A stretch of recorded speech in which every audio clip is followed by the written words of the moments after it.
Welcome to Exploring Anime with Friends, a JoeMama for Real podcast on Spotify, Apple, and YouTube. I'm your host, JoeMama. And today's friend is my wife and co-host, Sarah. How's it going today, Sarah? Hi, everyone. It's going good. Awesome. You excited to talk about the 2024 releases in anime? I am always excited to talk about anime. Awesome. So today, we'll be recapping our favorite anime from 2024. New releases only. We're not going to be talking about My Hero Academia Season 7 or anything like that, ones that we could have easily put on the list. We will be talking about our favorite 2024 new releases. And we might bend the rules a little for one of the ones that we're going to be talking about. But yeah, so first we're going to give our honorable mentions. Yes. The ones that we really enjoyed but did not actually make our list. Then we'll be each introducing our numbers 4 through 2 favorite anime of 2024. Then we're going to do a quick shout out to Mark's and Ethan's favorite anime that we are not covering today. And after that, we will talk about our number 1 favorite anime of this year. No, we are not ranking them from best to worst. This is not the best anime that released in 2024. You can go on Google and find a list if that's what you're interested in. These are the ones that we enjoyed the most. And since you're taking the time to listen to us, it seems like you might value our opinion a little. Hopefully. So these are the ones that we enjoyed the most. And remember, if you like what you hear today, follow us on social media, linked in the show notes. And check out all of these anime that we talk about. We'll be telling you where you can watch them. All right, Sarah, let's start with our honorable mentions. What is the one that you had to include, but, you couldn't justify putting it top 5? I honestly really enjoyed Campfire Cooking in Another World with My Absurd Skill. It had its moments of funny. Sui is so cute. Just the way the whole team functions and works. I'm really hoping the next season comes out and there's like a little more of a protagonist. I'm sorry, antagonist, not protagonist. I hope next season comes out with an antagonist more than we've seen. But I really enjoyed it. I don't know. It was good. I liked it. And that is an episode that we released back in October, I want to say. So we'll link that in the show notes too. If we've already released the episode, we will definitely link it in the show notes. And the ones that we have not released yet that we're talking about today, we will be releasing anyone that appears in the top 5 over the course of the next 2 seasons. Either the end of this one or it'll become a feature in the 3rd season. That way we can go a little more in depth with it. My honorable mention will actually be releasing next week, and it's Journey Through Another World, Raising Kids While Adventuring. There are so many ones I could have put in this spot for the honorable mention. The reason why I put this one here is because this is the anime that got my daughter into anime. She started with Spy Family, but she didn't want to see anything but Spy Family, so she kept on rotating with her normal shows that she would watch. But when she caught a glimpse of one of these episodes, she latched onto it, and it made her want to see more and more. And you're following the protagonist, Takumi, how he's journeying through another world with a little bit of an overpowered start, and he runs into these 2 kids that he names Alan and Elena, and how he is mentoring them and how they are helping him in combat. So it's really a fun, heartwarming story, and good. It helped get my daughter into anime, so I appreciate it that much more, because part of the journey is exploring it with friends. All right, your number 5, Sarah. Let's jump right in. My number 5 is Go-Go Loser Ranger. And Go-Go Loser Ranger can be watched on Hulu. It's everything I kind of wanted in something with that title, to be honest. The general premise is there's these monsters and boss monsters that try to invade Earth, but they just got the snot kicked out of them. It was believed that all the boss monsters were killed, and basically, Power Rangers, they're called Dragon Keepers, made a deal with, the minions that were left. It was like, hey, every Sunday, let's have a showdown, give the public what they want, make us the winners, make you the losers. And eventually, one of them's just like, I'm done with this. I am done with this. And you get to see he's called Fighter D. You get to see D's journey going from just wanting to, annihilate everything to him actually making, human friends. And it was really good. Yeah, 100% agree. Oh, by the way, we didn't mention before, but both Campfire Cooking and Raising Kids can be watched on Crunchyroll. Yes. But this one you have to watch on Hulu. Very good anime. I really appreciate Go-Go Loser Ranger, but I'm not going to say too much about it because it might be appearing somewhere on my list. In my number 5 spot, I battled hard here because really I had a 5 and 6, and Raising Kids was my honorable mention. It had to be my honorable mention. So I battled back and forth because there was one anime that I felt was a better anime. I didn't connect to as well, but the other one that I enjoyed so much really disappointed me with its final episode.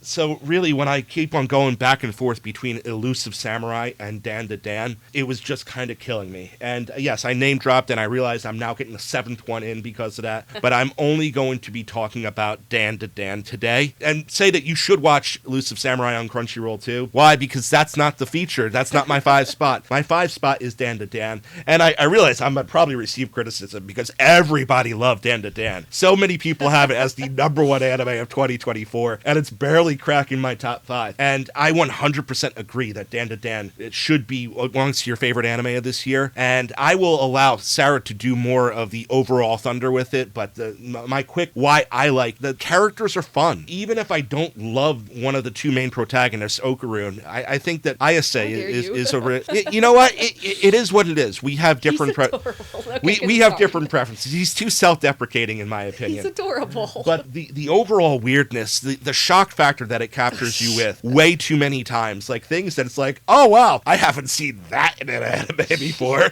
Like really, it's kind of like every episode was just kind of an adventure. And when it seemed like it was kind of toning down and dying down a little, it then hits you with like the weirdest episode of the season. Unfortunately, I felt like the last episode did not feel like a season finale at all. It kind of gave us a cliffhanger without it being a good cliffhanger. Brace yourself for that when you're watching it. If you haven't watched it yet, I would probably wait for season 2 to come out later in 2025 and then just start to where you can continue from the final episode of season 1. But yeah, no, Dan to Dan is my number 5. How about your number 4, Sarah? My number 4 was Sign of Affection. It was beautiful. Watchable on Crunchyroll. Like, I don't even know where to begin. The general premise is the main character is deaf, and she obviously uses sign language to talk to those around her the best she can. But she gets kind of put in situations where that's not always easy, and she ends up falling in love. And I'm not going to go, like, deep into it. But her name's Yuki, by the way. Yes, her name's Yuki. I'm not going to go deep into, like, how everything goes with her friends, her boyfriend.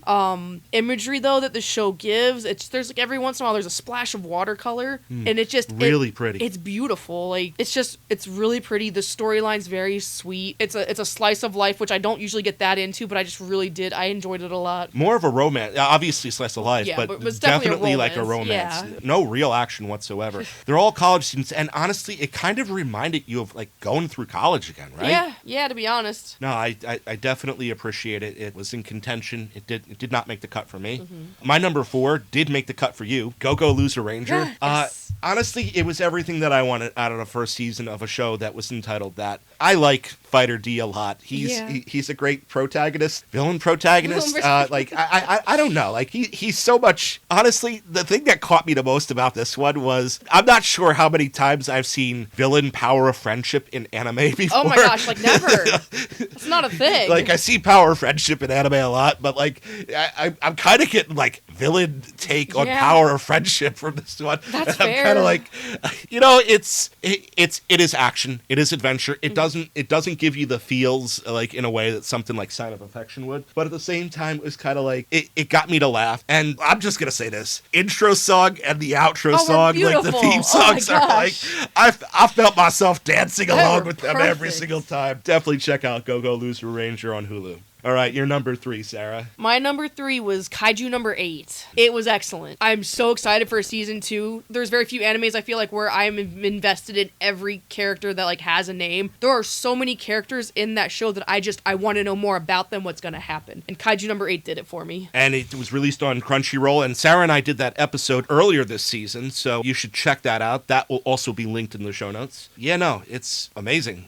Give the general premise, though. The general premise is in this crazy world that basically these giant kaiju just appear and just lay things to waste. Our main hero, he's actually just part Kafka. Thank you, Kafka. He's actually just part of the cleanup crew. He wasn't good enough to make it as one of the actual, like, awesome fighters. And he was pretty content with that. But his, like, best friend, childhood sweetheart growing up, she made it. She's in it. She's one of the top dogs. The top dog. She is the poster child, Hina. Yeah. And he just, like, he regrets not being able to go further with it, but he's too old. But at the beginning of the first episode, you find out that he gets another chance. They're increasing the age gap, and it's him just trying his hardest to do the thing, to finally, like, be the one. And during that time, right before he gets his big chance to, like, go back and try, him and his new friend at work, they get attacked while on the cleanup, and they end up in the hospital. And in the hospital, basically, this kaiju, the smaller kaiju, just jumps into his mouth, and he becomes a kaiju. So it's like that whole thing. An intelligent kaiju. He's still Kafka, but he's still also a kaiju. And it's just, there's so much more to it than that, though. And piggybacking off of it, because kaiju number 8 is also my number 3. And this episode is our least watched episode of season 2. It's actually one of our least watched episodes of all time. Maybe everyone loves it. You definitely need to go back and check it out, because we had a lot of fun with this. Frankly, it's an excellent action anime. Yeah. And I think the thing that I love about it the most is Kafka, our main character. He is, if you're older and you're listening to this, he is very relatable, because he's somebody who, he hasn't let life beat him down, but unfortunately he's allowed life to teach him his place. Yeah. He's a working man. He works hard every day. And at the end of it, he was just about done with his dreams. And the door opens one final time, and he sees that moment. And this is why I find Kafka to be a very relatable character, because there are so many people that get that moment later in life. Yes, there's plenty that get it early, but there are so many people that get it later in life. And to be able to look at it and watch him seize that moment, I think is something kind of special, especially if you can relate to it in some way or another. Great. All right. And once again, most of these that we've talked about can be watched on Crunchyroll, home to over 1,000 simulcast and anime, both sub and dub. Sarah, your number 2. My number 2 was Frieren Beyond Journey's End. It was excellent. The story is about the big heroes after they've defeated the big bad guy, kind of what they do. And Frieren is an elf, and her lifespan is so much longer than everyone else's. She unfortunately slowly sees her friends pass away, and then she realizes that she kind of missed it. She didn't get to know them like she wanted to. She didn't really know who Himmel the hero was, even though she made this big huge journey with him. It's her and it's her apprentice. They're just going through and trying to figure out more. Yeah, no, very heartwarming, very touching anime. You can watch it on Crunchyroll. And yeah, no, it's an episode that we covered towards the end of the summer in season 1. I think it was at the end of the summer. One of our most watched episodes. Once again, I will link that one in the show notes for you guys. And yeah, it's probably going to be appearing on my list too. But it's not at the number 2 spot for me. It's fair. The number 2 spot for me is a anime that I felt was very overlooked during the course of this year. And I'm actually putting a slice of life in the 2 spot, Bartender Glass of God. And I think it's, when I started watching it, it was like this might crack my top 5. And it's like, yeah, no, this is definitely my number 4. I'm not gonna I'm not gonna put it over Dan to Dan or Kaiju or anything else, but it's gonna get there. And one thing I need to note, like, we're following a bartender. We're following a bartender in a non-fantasy setting whatsoever. His name is Sasakura, and I'm not a drinker. Like, I don't drink at all. This is not my scene. This is these are not my people. But I felt connected and drawn in to Sasakura and the people who were helping him on his journey and the people he was helping on his journey. His skills of observation, the way he treated every customer like they were the most important person in the room, most important person in his life, how he customized everything, how he observed from their general appearance, the way that they wore their clothes, the things that they were carrying in with them, and he customized every experience to be the perfect experience, giving the glass of God to each and every single one of them. And how he is working out of a speakeasy that's hidden in a mall called Eden Hall, and how there is a powerful hotel that really wants him to be the face of their hotel. This is a world-class hotel where businessmen travel to all the time that doesn't have their bar open yet, because Sasakura has to be their man. It's their journey of recruiting him. It's his journey of helping people. And it's his journey of growth, realizing that, I am also one of the people that needs to be helped. And yeah, just kind of really meaningful. All right, so before we jump into our number 1 spots, which I think, by the way, you heard Sarah defend Dan to Dan, and by the way that you heard me talk about Frieren, that you kind of already know what these number 1 spots are.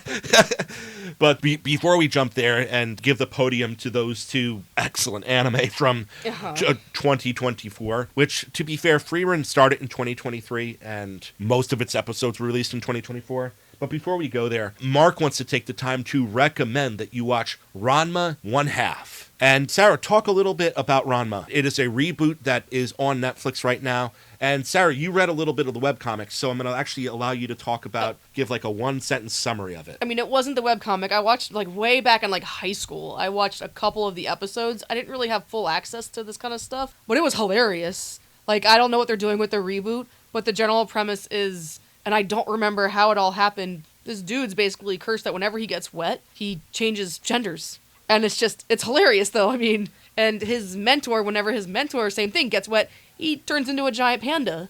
And I'm just like, what is this crazy thing? Because I didn't know what anime was back then. I'm like, what is this crazy show that's being watched right now? And I don't know, there was hijinks, and I really wish I could say more about it. I mean, I'm excited to watch the reboot, though. We haven't seen it yet because we haven't committed to getting the Netflix subscription back, which we will be doing very shortly, and this will be something that we feature. I will probably be doing this episode of Mark. So yeah, Mark, if you want to do this episode together, we can definitely do it together. And Ethan would like to recommend an episode that was actually the 4th episode that we ran, one that released at the beginning of 2024, Solo Leveling. Jinwoo is one of those anime. It's a supernatural anime that takes place in a little bit of a dystopian world where monsters come through gates and whatnot. When monster gates open, and it's an overpowered anime protagonist. So Solo Leveling was excellent. It was very critically acclaimed as a whole, and you're following an overpowered anime protagonist as he becomes the only person in the world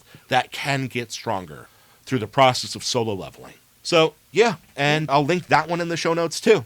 All right, Sarah, your number one. My number one, as you know, is Dan. It, like, right, oh gosh. First things first. That theme song, if you're watching it, like, your eyes are getting assaulted, but if you close your eyes and just listening, your anxiety's going up. I don't know what they did. That theme song is nuts. The main reason, though, that this is, like, my top is because I didn't think I was going to like it. Like, I like the general concept of boy meets girl, boy tries to say that there's aliens, girl tries to say that there's ghosts, and they try to, like, get each other to believe it. I love that thought, but this was weird. And I don't generally like things that show a lot of skin, like fan service. I generally just not my thing. But this isn't fan service, and I don't know how to describe it to say it's not fan service. I love love stories, so Okarun falling for Miss Ayase is my thing. And the fact that he's so, I know you said it was self-deprecating, he's got like social anxiety probably or something. Not as bad as Bochi. Not as bad as Bochi, for sure. But he's just like, he wants her to be part of his life. And it's just like, I'm cheering for him so much. I will agree. The last episode of the season was rough because it felt like just like I was expecting another episode to play immediately after. It didn't feel like a season finale. But, like, other than that, it was hilarious. It was weird. There was moments of love. There was moments of craziness. It was unique. It was very unique. I wish I could have ranked it higher, but that last episode just killed me. I understand. But yeah, no, and plenty of other characters along the way that you meet in it too. Oh, like, yeah, no, can't talk about it without talking about Turbo Granny. So. Like, I don't know about Turbo Granny. Oh, Turbo Granny's amazing. Oh man, and I've talked about this anime a lot. I did the episode of Mark. I brought it up on my favorite anime of season 1, and I'm not going to give you the full spiel all over again because you could definitely look it up, and those episodes will be linked. But Free Run Beyond Journey's End actually had me feeling feelings. There were times where I was tearing up, and the message where it sends where value relationships that you have now because you never know how important they will be later on just kind of really touches me, resonates inside of me. And the fantasy journey, it was a fun one also, but I didn't need an ounce of action. But when I got the action, I didn't feel like it was out of place. Yeah. I didn't feel like it went too long or too short. I didn't feel like they didn't know how to write it. I actually thought that even the action scenes were written with purpose. So Free Run as a character herself, her simplistic nature, the power that she's able to hide, the thought that goes into everything that she does, yet her desire to sleep in is just a very well-made and well-rounded character. It is a must-watch for anime fans, period. So, 2024, great year for anime, right? Definitely. Like, there's so many that we could have talked about that we didn't talk about along the way. You know, just to let you know, like, I'm not basing this off of only watching like 7 different new anime released in 2024. The ones that I watched included Dan to Dan, Fairy Tail 100 Year Quest, Alia Sometimes Hides Her Feelings in Russian, Dragon Ball Daima, Sign of Affection, Bartender Glass of God, Journey Through Another World Raising Kids, Kaiju Number 8, Campfire Cooking Another World, Frieren Solo Leveling, The Elusive Samurai, and Go-Go Loser Ranger. So it's taken from a long list of the new releases that I watched this year, over 14 releases. And for the most part, I can say most of them I appreciate it in some way or another. And yeah, so what about you? How did this year in anime feel for you overall? I mean, I thought it was great, especially with like the podcast. I probably never would have picked up some of the stuff that we watched. Like I probably never would have grabbed Sign of Affection because Slice's Life is good, but I want some magic. So the fact that, like, through the podcast we're exploring anime is actually pretty fantastic, and this year has been great for, like, different genres that I just normally wouldn't have touched. Sign of Affection and Bartender Glass of God would never have gotten watched. Never would have watched them in the past. And yet you placed yours at 4, I placed mine at 2. Yeah. So kind of really glad that we're taking this journey of exploring anime together, right? Definitely. So we hope you had as much fun exploring 2024 anime releases as we have. And consider watching these shows. Thank you, and Happy New Year. Happy New Year. So if you like what you heard today, make sure to listen to us on Apple and Spotify. All of our podcasts are there. All of the JMill For Real podcasts are on there. Check us out on social media and interact with us there. It is linked in the show notes. Until next time, this has been Exploring Anime with Friends, a JMill For Real podcast. Let's explore together.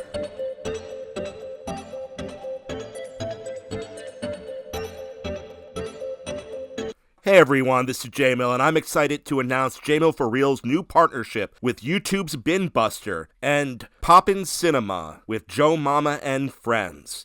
So a little bit about these two really quick. The Bin Buster, he goes around to different places, bargain bins at Walmart, at Goodwill, at wherever you can think of, and he buys up the bargain movies and gives reviews on movies that have been forgotten about in the past.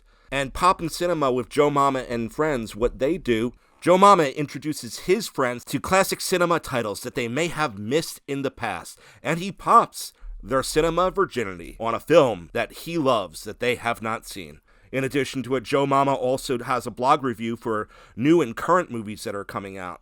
This is a time that JMill For Real is looking to promote further, and we figure this partnership with YouTube's Bin Buster and JoeMama will lead to fruitful success for all 3 brands in the future. I hope you look forward to listening to their stuff too, as it will now be listed in all of our show notes. Thank you. Have a great day. Bye. Let's explore together.